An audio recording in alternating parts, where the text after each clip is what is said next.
How's it going, everyone? Taki here. Today I'm going to be answering a couple of questions that I've been getting frequently. The first one is how to update the firmware on your device, and then the second one is how to update the emulators and add ROMs to your unit. I don't really want to waste anybody's time, so there are going to be timestamps for all of these 4 sections in the description box below.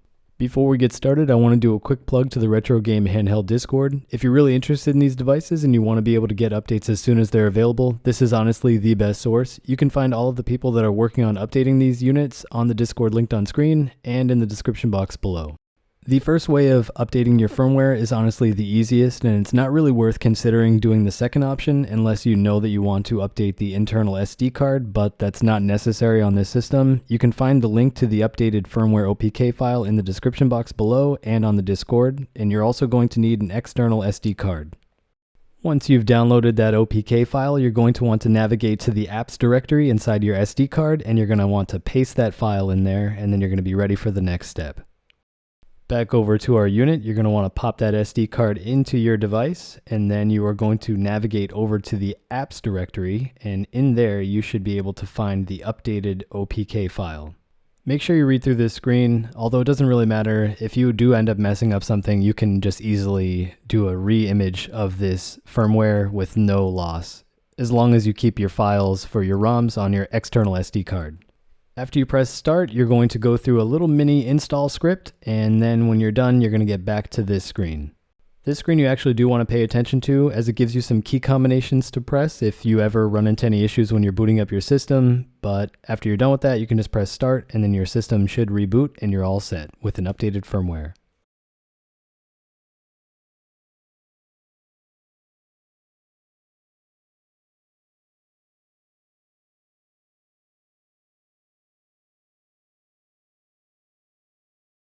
Our second method of updating the firmware is a little bit more complicated, and I would really only consider doing something like this if you wanted to upgrade the internal SD card to a bigger size. You're going to need 2 programs that are both linked in the description box below. That's going to be DjEmergency and Rufus. And then you're going to need the updated firmware image file, and that's also going to be linked below and on the Discord.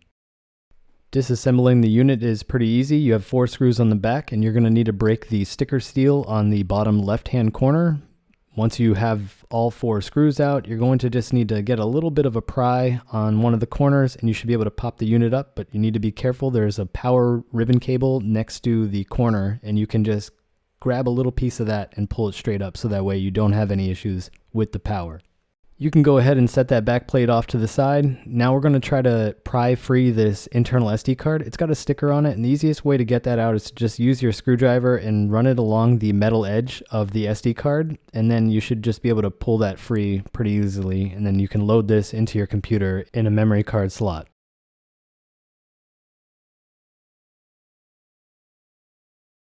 Back over to our workstation, you're going to load up Rufus, and then you're going to want to make sure that you've selected your 16 gigabyte SD card or whatever size you're using, and then you're going to just drag and drop your image file over to the Rufus application, and then you're going to click start. You're going to get 2 confirmation windows to make sure that you're using the exact drive that you wanted to, and then you're just going to go through the entire installation process. Once this window is done, you're going to want to load up DjEmergency in the background, and then you're going to get ready for our next part of this, which is to extend the file system so that way you have more space on your SD card. Inside DjEmergency, navigate over to your SD card slot, right-click on the partition for ext4, and then click Resize, and then you should be able to get a slider window like this. Slide it all the way over to the right, leave a little bit of space unallocated, and then you're going to click Start, and this should apply the changes to expand your file system.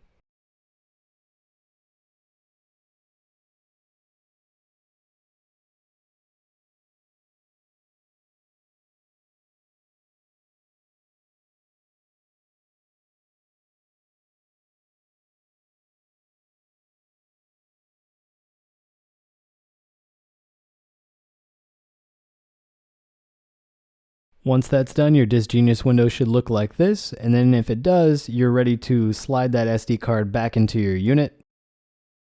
It's a little tricky with the sticker in the way. Slide that back over, take your back cover, put the battery back in there, Then put the unit back together. You're going to press lightly on all of the edges so it clicks back into place, and then you should be able to put in the 4 screws again.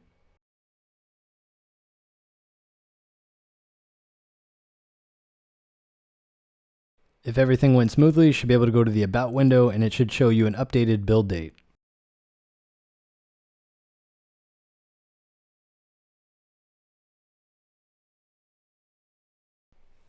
Now that our firmware is updated, it's time to start looking at adding some updated applications and files to our device. For this method, we're going to use an external SD card because it's the easiest way. You can find some links to the emulator and homebrew files that I'm going to be using in this guide in the description box and on the Discord linked below.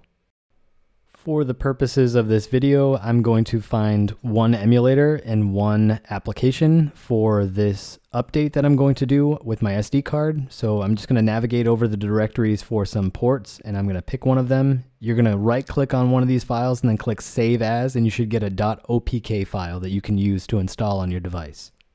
And then for my emulator, I'm going to get the N64 emulator that's in alpha stage just to show for illustration purposes.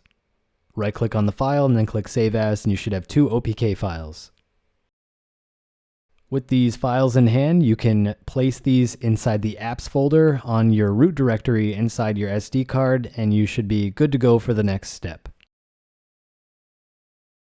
Once you're on your unit, go to the Applications menu and launch DjEmergency Commander. You're going to press BB twice on the left side of your screen, and then you can navigate over to the apps directory in your SD card slot. You do the same thing on the right, except this time you're going to go into your data directory and then into apps, and you should see a list of all of the applications on your unit. Now, you're going to want to move over these 2 files, and occasionally I will end up pressing Y a bunch of times. If you do that, just click Select None. You're going to press X, and then you want to highlight the Move key, and then you're going to press the A button, and that should move that file over to your device. And you're going to do the same thing for your emulator. And to exit, just press the Y button, then go down to Quit, and we can verify that this worked correctly by taking out the SD card, going over to our emulators, seeing that we have the N64 emulator that we placed on the card and the external port that we added.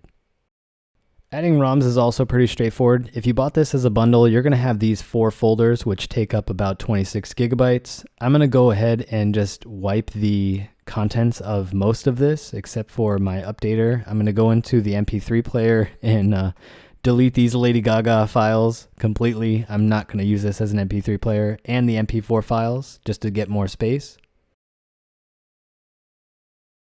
The ROM list that I got here is actually pretty comprehensive. It's not that bad at all, but I have full lists of all of these systems already, so I'm going to wipe these out completely.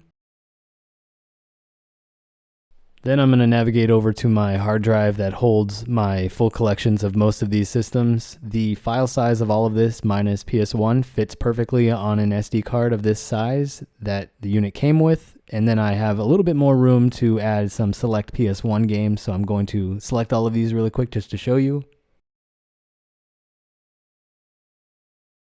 And if I go to properties, you can see once this populates that this is only 15 gigabytes for almost full lists of all of these systems. And the only thing left for you to do at this point is just to copy these folders over to your SD card inside the ROMs directory.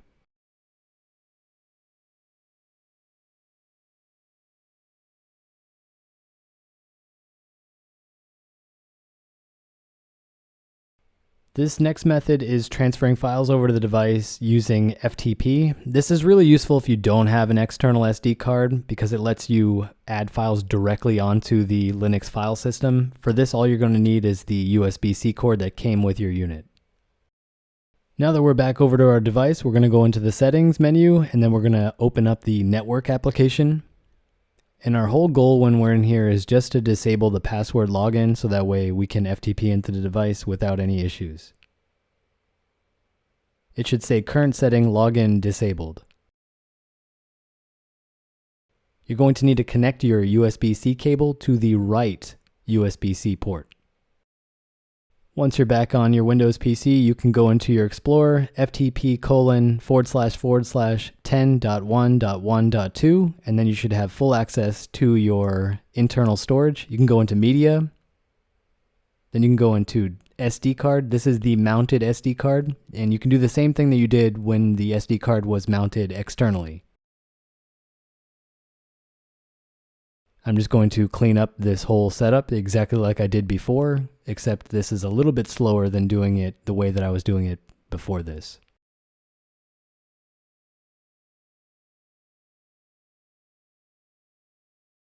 For this, I'm just going to copy my GB and GBC, go back over FTP.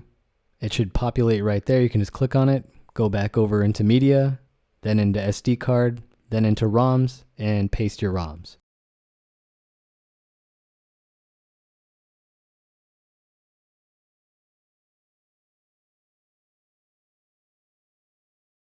Anyways guys, sorry this video took too long to make. If this helped you out, remember to leave a like, and if there's anything else that I can help you with, just leave a comment below. Taki out.